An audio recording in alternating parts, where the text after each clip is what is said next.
บเรือพี่น้องพอกันคือเก่าเฮ็ดกินเขาวคั่วคือเก่าพี่น้อง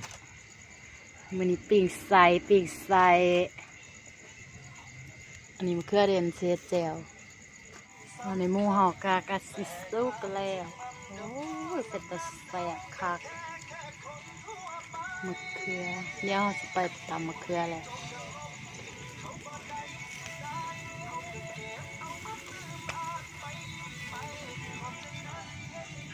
แดงก้นกินบ่ได้ก่อน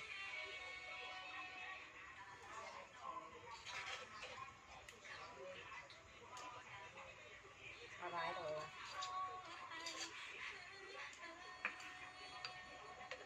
ซีมือก่อน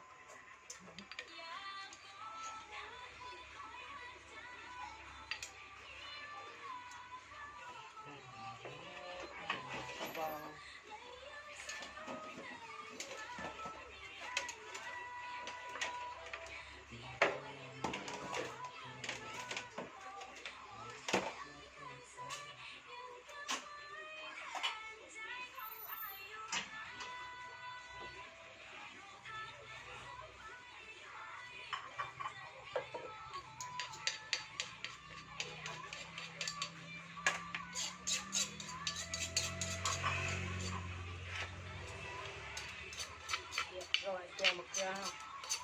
เผ็ดค่ะใส่พริก2 4 5 6 7 8 9 10 11 12 13 14 15 17 89 20พอดีพอแล้ว20เดี๋ยวสกินไปตำมะพุงคือเก่ากินจะตำหุงนะจะมาหุงเลย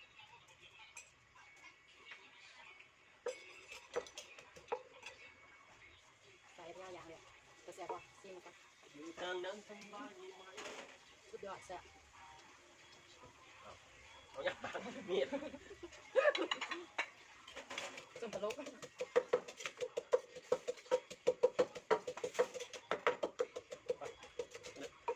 เราเตรียมกินเลยแล้วเฮ้ยมดแล้วครับมันกระตุกเขาห้องมันยังไงนะ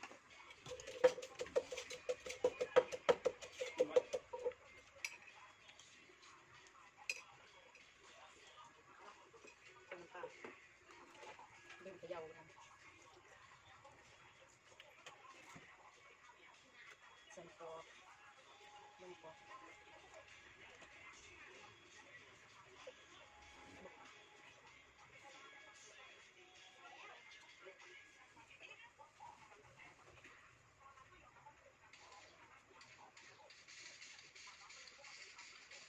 ส่งมาน้องพ่อเคลือเด่นหน่อยใส่ลงไปมันส่งเจียวมะเขือครับเดี๋ยวมะเขือยั่วๆว่ะน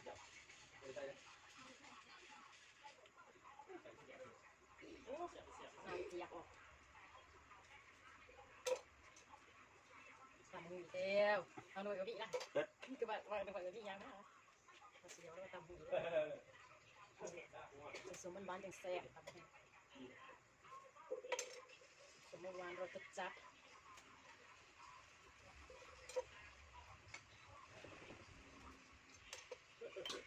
นัว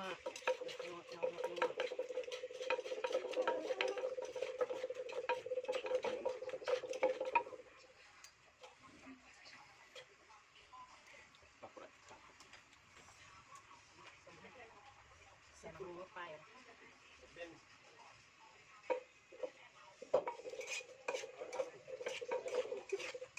น้ำมันลงไป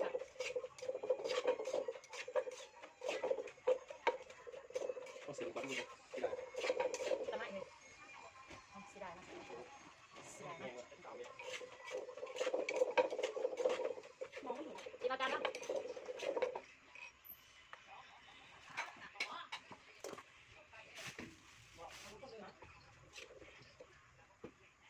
ซูมก่อนมาสิไปยังเฮ้ยอะไรกันครับซูมเลยนะถ่ายให้มาไม่ต้องถ่ายยังไม่ไหนหรอกยังไม่มาเรียนนานไม่ต้องถ่ายแล้วเนี่ยคือเป็นของพี่จินกับบอกเลยที่ตามห้องหนังสือเทพเรียบร้อย เนี่ย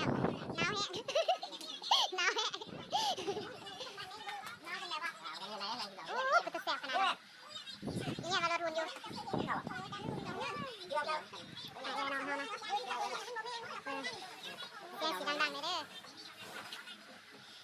ตกแต่งก็ตกยางมันสิ่งที่ขาดไป